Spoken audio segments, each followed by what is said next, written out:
Even if you try to bother us, it won't hurt you much since it's your money. Useless poor people with low backgrounds. Sighed as I did the final check. You're closing your account, right? Please go ahead, they said in a mocking tone. Their eyes were filled with disdain, making me feel disgusted as they stared at us. Decided it was time to give those who judge others by their background a taste of their own medicine. With that thought, I smiled. My name is Tiffany, a 29-year-old office worker. I live a peaceful life with my mom while working. My dad passed away from an illness when I was young. His chronic illness had worsened early. My dad, who was involved in various businesses, was always busy with work, leaving early and coming back late. Even so, he treasured his family time, and I have fond memories of playing with him on his days off. Mom and I were initially shocked by Dad's death, but Mom, not wanting me to feel lonely, cherished our time together. Fortunately, when Dad fell ill, he made sure with the former CEO to secure enough funds for our livelihood. Thanks to that, I was able to go to college, and both Dad's and Mom's parents were very supportive, especially my paternal grandparents, who lived nearby, took great care of me when Mom was at work. We still go back to both sets of grandparents for holidays like Christmas and spend time together. I am who I am today thanks to the support of many people. To give back, I went to a national university and got a job at a major company. I thought about working at the bank my dad was supposed to inherit, but I chose a career I loved, as you're always told to do what you love. I've already handed the bank over, so don't worry about it. Thanks to a happy home and the freedom to enjoy hobbies. I had no interest in romance. But now, at a mature age, many of my friends are married with kids, which led me to think about marriage. That's when a certain encounter happened. I never imagined this meeting would lead to a major incident. Hey, Tiffany, aren't you interested in love? Huh. That was the starting point. A question from a colleague at work. We've been close since our rookie days. You know, I have an acquaintance who's struggling to find a match. He's well-educated and handsome. You're highly educated too, Tiffany. Maybe you'd like to meet him. Really? I've always thought it's a waste for someone as high-spec as you, Tiffany, said a few people in the office. She has a wide network and always shares various stories. She's living with her boyfriend she met at a party and seems very happy. She's quite concerned about my lack of romantic involvement. I had even consulted her about marriage, leading to this arrangement. A few days later, I agreed to meet a man named Joseph. The rendezvous was at a cafe. As I waited nervously, a man approached me. Tiffany? Ah, yes. Nice to meet you. You're Joseph, right? Yes. Thank you for today. Joseph's expression was blank as he looked me over. It felt like he was sizing me up, and I was a bit taken aback. Then, taking a seat opposite me, he quickly started the conversation. What do you do for work? I work in sales at a company. I've always enjoyed interacting with people and sharing my opinions, which is why I chose sales. I find it fulfilling, and I love the moments when customers are happy with their purchases. What's the name of your company? I told him the name of my company. Upon hearing it, Joseph paused for a moment, then smiled. It wasn't a pleasant smile, more like one of satisfaction. My company is quite a large enterprise with good performance. We're well trusted by our customers. Since he asked, I decided to return the question. What do you do, Joseph? At my question, Joseph snorted with pride and began to boast. I work at Sunrise Bank as a department head. Sunrise Bank is a really big bank, you know. The work is tough, not something ordinary people can handle. But since my dad is the CEO and I'm the successor, it's different for me. I felt a stir in my chest at Joseph's words. I was expecting a normal response, but Joseph's aggressively toned words made me feel uncomfortable. Indeed, Sunrise Bank is a major bank. I knew about Sunrise Bank due to a certain incident, but I was surprised to learn that Yosef worked there as a department head. Wow, that's impressive. Sunrise Bank is a big place, isn't it? I flattered Yosef on purpose. I saw no need to be rude, and though I thought this would probably be our last meeting, I figured it was better to be nice. Pleased with my flattery, Yosef continued to boast about himself. Honestly, talking to him was painful. He did listen to me occasionally, but always turned the conversation back to himself, even making outrageous comments about his lack of romantic prospects. I'm quite popular, but it's always people who don't match my family background or education level that come to me. I thought the problem might be his attitude, but I had already decided not to meet him again after informing my friend. As time passed, he, still looking satisfied, made a suggestion. I'd really like to meet your parents. Huh, but we just met today. That's exactly why. Parents' excellence is important, especially if we're going to date, right? Inside, I screamed, I have no intention of dating you. But he seemed oblivious to my discomfort and kept pushing forward. When are your parents and you available? I'll have to discuss it with my mom. And what about your dad? As Yosef pressed on, I felt a growing sense of disgust, but couldn't find the strength to cut him off. My dad passed away when I was young. At my words, Yosef narrowed his eyes, suddenly waiting for him to speak. I see, he said, and fell silent, pondering. Well, send me a date that works for you later. I'll adjust my schedule. No. Thank you. Should we leave then? Before I could finish, Yosef stood up. It felt like talking to someone from a different world. Despite my reluctance, I had given him my contact information and even discussed meeting our parents. His disdainful look upon hearing about my father's absence bothered me. In the end, we agreed to meet again with our parents. When I explained this to Mom, she smiled wryly. Maybe you were just nervous because you haven't dated before. Maybe, but the way he spoke was weird. Well, his parents will be there, right? Just say no if it doesn't feel right. I'll be there too. Thanks, Mom. Sorry for dragging you into this. As I apologized, feeling guilty, Mom laughed heartily. It's okay. No need for you to feel bad. Besides, I'm curious about Sunrise Bank, so let's see how it goes. So, Yosef and I arranged a family meeting at that time. I had no idea Yosef had planned the meeting for such a shocking purpose. On the date of the meeting, we arrived at the fancy restaurant Yosef had chosen. It was a big place. Inside, our table was ready, but Yosef hadn't arrived yet. We waited, and shortly after the scheduled time, Yosef and his family arrived. Sorry we're late. The traffic was terrible. Nice to meet you, and thank you for today. Yosef's family took their seats unapologetically. Irritated but not wanting to start a fight, I initiated the family meeting. After some time, Yosef's mom, Morgan, with a sly smile, spoke up. So, where is your father? Is he coming later? Huh. I looked at Yosef, but he just smirked dismissively and said nothing. I had already told him my dad was deceased. Morgan acted as if she didn't know, despite having agreed to meet our families. Mom quickly responded in my stead. My husband passed away from illness when Tiffany was young, so today I'm here as her mother. Mom responded with a calm smile. In contrast, Morgan raised her voice in an exaggerated manner. Oh my, Tiffany is from a single-parent family. I was taken aback by her words.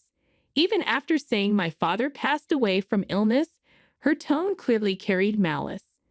Being from a single-parent family, life must be quite hard, huh? But she graduated from a public university.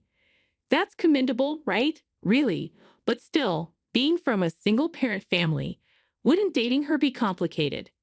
Yosef's family's conversation left Mom and me utterly dumbfounded. Despite being present, they spoke so disrespectfully, mocking us as if being from a single-parent family was something bad. Such words aren't suitable for a first meeting. Angered, I retorted it in a low voice. Excuse me, but after Dad passed away, Mom raised me with great care. I owe my current life to her. Isn't it rude to speak about someone like that when you've just met? However, Morgan bursts out laughing at my words. Rude? Isn't it more absurd for the daughter of a single parent to think about marrying into a high-class family? I'm not really into strong-willed women.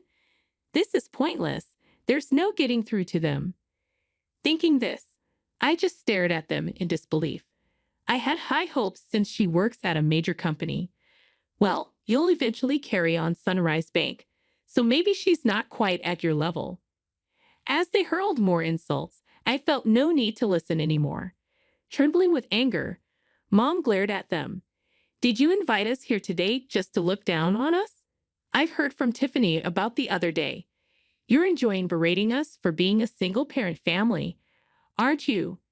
It was the first time I heard her speak so sternly. Please stop with the accusations. It was just a little teasing, right? No one feels good being mocked, and all your remarks are condescending. We have no intention of listening to this any further. Yosef's family looked displeased at Mom's clear statement.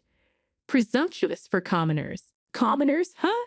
Indeed, that may be the case. But this has made up my mind. Yosef's family looked briefly surprised at Mom's words, then burst into laughter. They seemed to be thinking, what can you possibly do? Mom sighed and began to speak. Actually, we have funds deposited with your bank, but we don't wish to entrust them to people like you. Oh, really? But we don't know your name, so it can't be much, right? It's probably insignificant. That's right, even if you try to trouble us with your funds, it won't really affect us. Low-class poor people are not needed.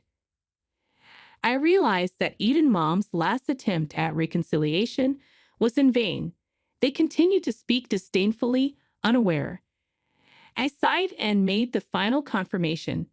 We're closing our account. Okay, go ahead, they said with a mocking tone and disdainful expressions as they looked at us. I thought to myself, let's make those who judge others by their background suffer a bit. I smiled at the thought. Is that so? Then we will proceed as such, and please consider this meeting never happened. Of course, we had no intention of marrying a daughter from a single-parent family. Well then, we will take our leave now. Mom and I stood up. Oh, don't worry about today's bill. It's too expensive for you. Is that so? Well then, I said. With that, our family meeting ended. Later, I made a phone call. Weeks later, my mobile phone was flooded with calls from Yosef. Of course, I had anticipated this and had no intention of answering. It was their own responsibility. I immediately blocked the number. A few days later, I received a call from Grandpa Kyle. Summoned by Kyle, Mom and I headed to Sunrise Bank. In the meeting room, Yosef's family, looking pale, was present. As soon as they saw us, Morgan stood up and rushed over to bow deeply. I didn't respond to Morgan's apology. Instead, I just smiled and asked, "What exactly are you apologizing for?" Morgan bit her lip, trembling with anger and frustration. There were too many things they should apologize for, which probably made her feel overwhelmed. This whole situation started because I said we would close our account. Our account wasn't particularly large, and closing it wouldn't have caused much damage. But Kyle's case was different. Kyle managed the inheritance my dad left at Sunrise Bank for our benefit. He also had his own account there. If all accounts, including Kyle's and my dad's inheritance, were closed, it would total about $7 million. Their disrespect caused this decision, and importantly, Kyle is the former CEO of the bank. Dad was supposed to take over the bank but passed away young, So the position went to Scott. I didn't know Tiffany was related to the former CEO. Scott, looking anxious, pleaded as if making an excuse. But that's no excuse. Even if they didn't know, their prejudice against our family is their own fault. You mean if we were relatives, you would have treated us differently? Hey, don't talk to Dad like that. It's your fault for not telling us from the start that your grandpa was the former CEO. I don't have any obligation to tell a stranger like you that. Besides, you were the one who started it and made fun of us. Remember, Yosef, unable to retort to my words, narrowed his eyes in frustration. You insulted me knowing I was from a single-parent family. When I said I would transfer the bank to insecurity, you told us to go ahead. We just did as we were told. But it's just that. It may be just that for you.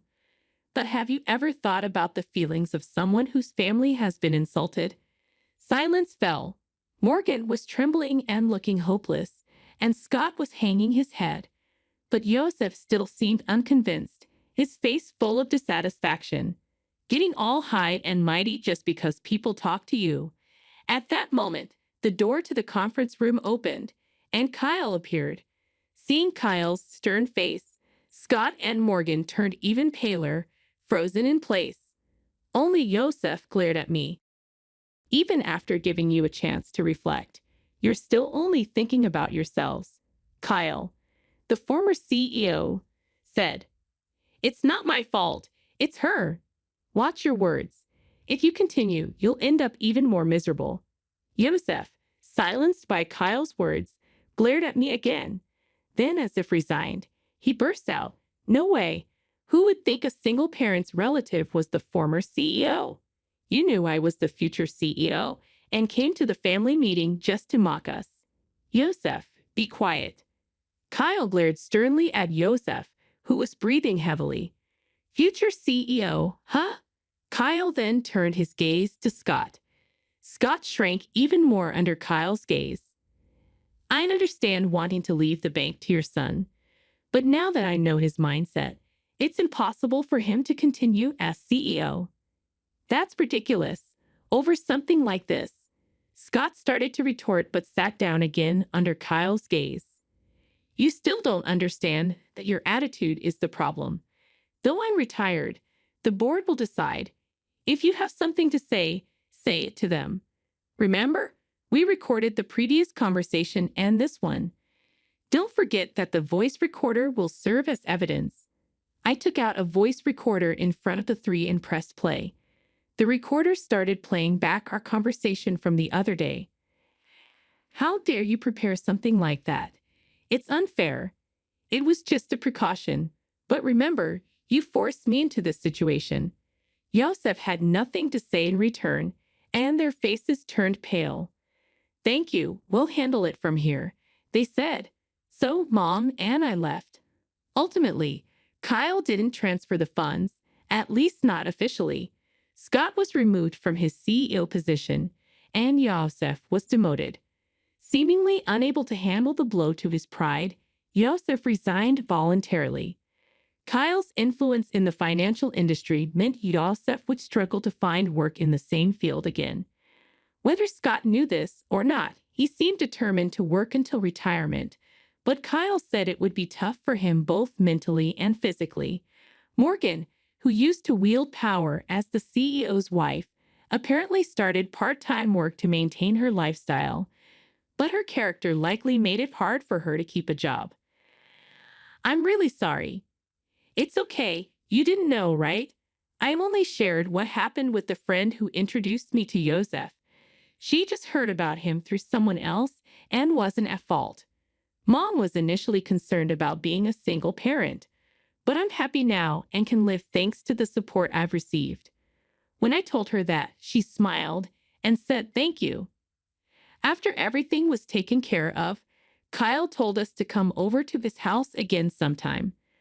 I'm really grateful for Kyle's help in resolving the situation. It was tough, but I'm happy now, so it's okay. I have some good news for you. Really? It's not about dating again, is it? It's a friend of my boyfriend this time. He's definitely a good guy.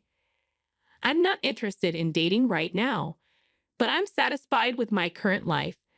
I want to keep cherishing those who support me, and maybe someday I'll meet someone I really click with. I heard a splat and looked towards the sound. There, I saw a dumpling smashed against my mom's cheek as she sat across from me. Old folks should stay away, someone muttered. My mom wiped her face with a napkin, trying to stay calm, but I could see she was disgusted. You're Sarah Murphy, handling foreign currency deposits at the New York bank, aren't you? Yes, that's me. You don't seem to have dementia. Keeping up part-time work, right? I'll remember you until tomorrow, my mom said. Then she quietly stood up and walked away quickly. I followed her. My name is Jessica Jones. I'm 29 years old and work in an office. Since graduating from college, I dedicated myself to my job and didn't date much. But a few months ago, I got a boyfriend named Charlie. He's the same age as me and works as a banker. A colleague introduced us. Charlie is nice, gentle, and polite to everyone, which made me feel comfortable with him. I secretly thought I'd like to marry someone like him, but I felt it was too early to introduce him to my mom. I'm Charlie. I've been dating Jessica for 3 months now. Nice to meet you. Thank you for your polite greeting. You're a good man. Too good for my daughter. My mom smiled as she watched Charlie's polite greeting and his trembling hands presenting a gift. Jessica is really kind and hardworking. I'm the one who's undeserving. Is that so? She used to be such a klutz, a tomboy with short hair when she was little. Oh, right. Would you like to see her album? Really? I would love to see it. Wait a moment, Mom. My mom welcomed Charlie, and the three of us had a delightful dinner that day. After that, Charlie and I often visited my mom's house together. My dad passed away when I was little, and my mom raised me as a single parent. Your happiness is my happiness, Jessica. Thank you for introducing Charlie to me, she would say, genuinely happy for my well-being. Seeing her happy face made me happy too. However, taking Charlie to see my mom too often made me worry it might seem like I was pressuring him into marriage. I was considering marriage with Charlie, but I wasn't sure how he felt about it. When I visited Mom alone one time, Charlie said, "If you were going to your mom's, you should have told me." I was worried about her since she was feeling a bit under the weather last time, and I wanted to see her face. Plus, I wanted to talk about the movie she recommended. It turned out Charlie and my mom were getting along better than I thought. Given my mom's calm and gentle nature, they probably just clicked well. With work going smoothly and good relationships with my lover and family, I began to wonder if my life was going too well. 6 months into our relationship, Charlie said, "Jessica, for Mother's Day next month, shall we go out to eat, just the three of us? There's a place I want to take you both. If you have plans just for the family, we can go another time." Really? I love the idea. Charlie knew my mom would be thrilled, so we decided to go out for dinner on Mother's Day. I thought about inviting my sister, but she was married and had little children, so we settled on just the three of us. Oh, I recognize this place. I love the Chinese food here, my mom exclaimed. Really? You knew about this restaurant? I asked. Sure. I used to come here often. But Charlie, you really know my taste. Finding a place I like. Charlie blushed at the compliment. Having never been to this restaurant, I followed Charlie and my mom's lead. The restaurant was adorned with chandeliers and large lanterns, showcasing luxurious decorations. A waiter stood tall next to a large swivel table. I realized this was a high-end Chinese restaurant. Then please bring us the special course I ordered, Charlie said calmly to the waiter, watched by my mom with a beaming smile. I was probably the only one feeling nervous in this situation. As we tucked into the dishes being laid out one after another, the pleasant aroma of dumplings filled the air. Then from behind me, a high-pitched woman's voice rang out. Right? What are you doing here? You are Sarah. Charlie's face turned pale in an instant.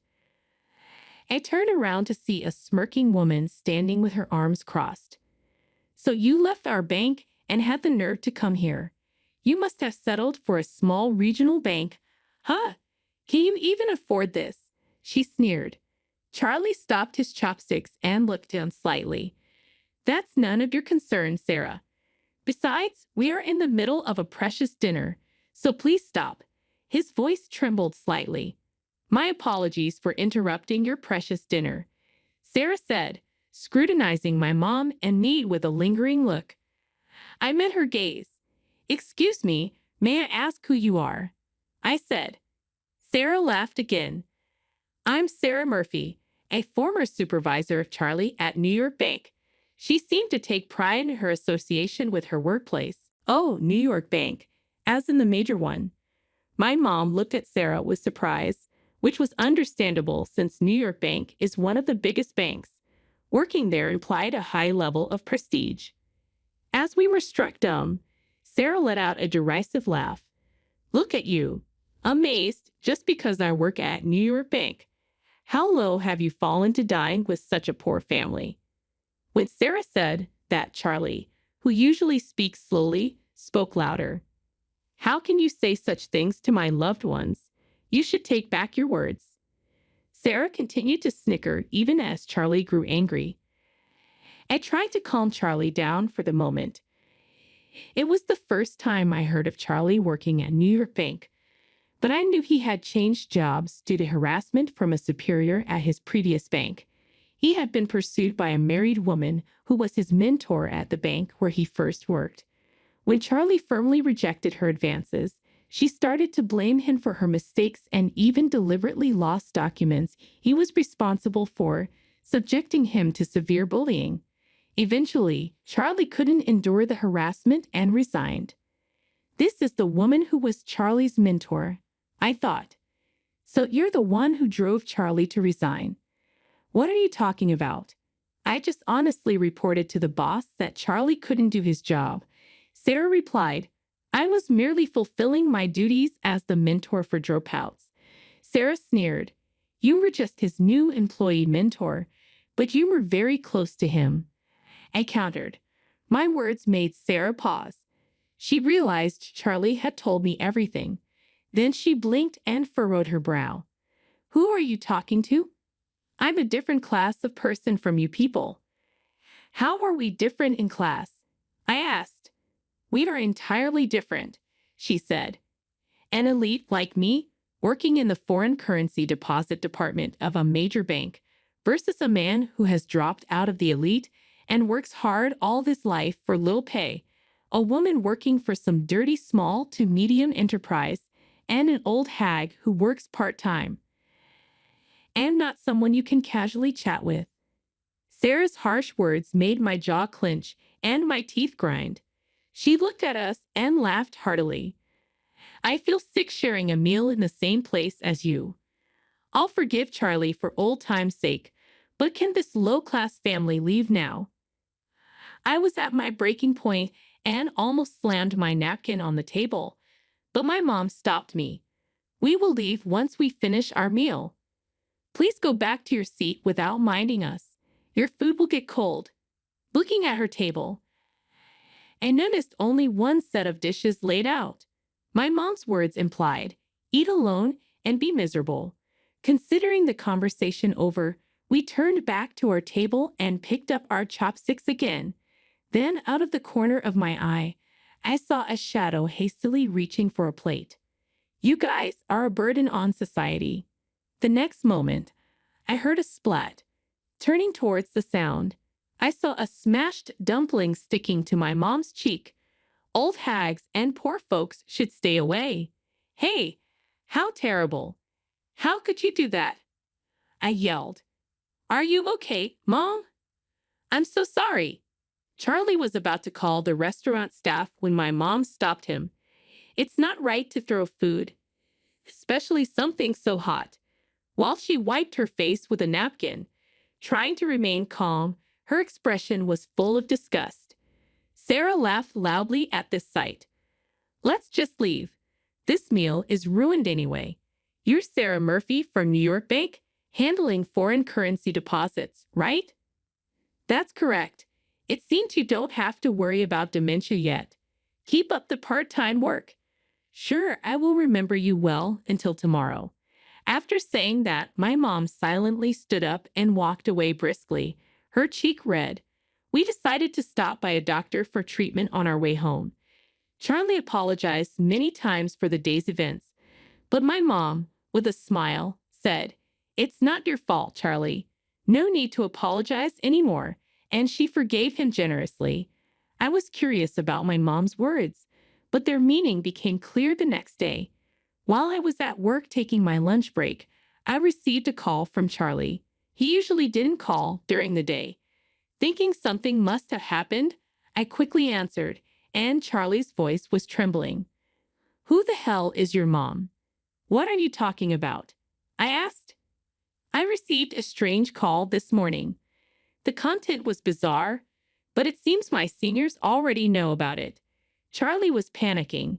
His thoughts jumbled as he spoke.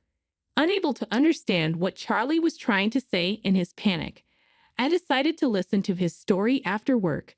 We decided that if it involved my mom, we would talk about it with her as well, so we headed to my mom's house. "Hi, Jessica, Charlie. What is it?" "Craving my baked potato again." "Baked potato. I love those. But no, that's not why we're here. Was it you who called my bank expressing interest in doing business?" "Really? Is that true, Mom?" While tying her apron, my mom smiled mischievously. "That's right.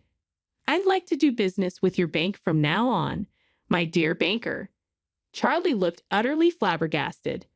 "Charlie, what business?" As I asked, Charlie took a deep breath, trying to calm himself. Then the doorbell rang. Just in time.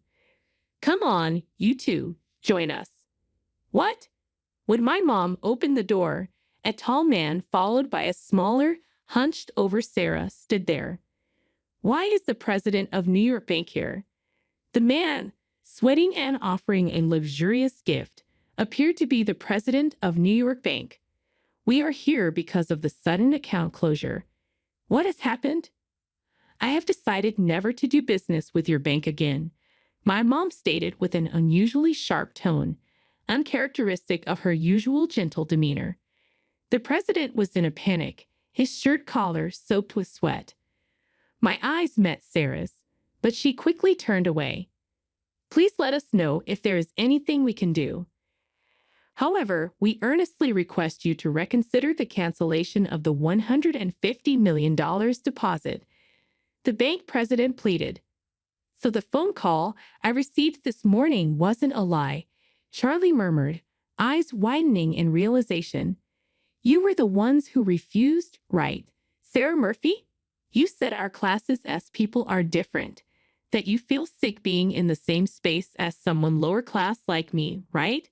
Then you wouldn't want to hold on to my money either." "That's not what I meant." Sarah struggled for words, her eyes darting around. The bank president turned sharply towards her. "Did you say that? Do you not know who this woman is? She is Carol Jones, one of the top 3 investors in the USA, a legendary figure indeed." My mom was a well-known legendary investor with a net worth of several $billions who had entrusted $150 million to New York Bank for management. However, due to the incident with Sarah, she decided to cancel this deposit. Realizing the gravity of her actions, Sarah trembled. "What are you doing? Apologize to her," the president demanded. "I am truly sorry," Sarah said, her voice shaking. My mom watched them apologize with quiet disdain. "No, I will not forgive you. As I have already decided and mentioned on the phone, please transfer my deposit to the designated bank by the end of this month." "I am so sorry. Please, I beg you to reconsider. I didn't know who you were and was rude, but such an incident will never happen again. If you judge people by their appearance and act so rudely towards them, Then I can't trust you, my mom replied sharply. Sarah swallowed hard at my mom's words, collapsing to her knees. Please, I'm really sorry. I was astonished to see two adults, Sarah and the president in suits, apologizing profusely to my mom. However, my mom did not nod in agreement. Sarah, realizing she was not forgiven, looked up and then made eye contact with me and Charlie. She crawled over. What are you doing? I asked. Jessica, Charlie. I'm so sorry. Please forgive my rudeness. Sarah continued to apologize loudly, dripping with sweat. Then she gave a creepy smile and started talking to us. I never thought Charlie would be dating such a high-class daughter. You were something. Birds of a feather flocked together. Charlie's brows furrowed naturally upon hearing Sarah's words. The president then asked, "Excuse me, do Charlie and Sarah know each other?" Sarah visibly paled at the president's question. Charlie clenched his fists tightly and took a deep breath. Yes, I used to work at New York Bank a few years ago. Sarah here was my new employee mentor. Is that so? Well, if you're interested, would you consider working at New York Bank again? We can certainly offer you a very good position, the president suggested to Charlie with a smile. After a brief silence, Charlie looked straight at the president and said, "No, thank you. I don't want to be one of the mentors forced into affairs, and I will never return to New York Bank, where it is common for junior employees to take responsibility for their boss's mistakes." Forced into affairs, taking the fall for mistakes. Sarah, can you explain this? The president's face turned red as Sarah turned deathly pale.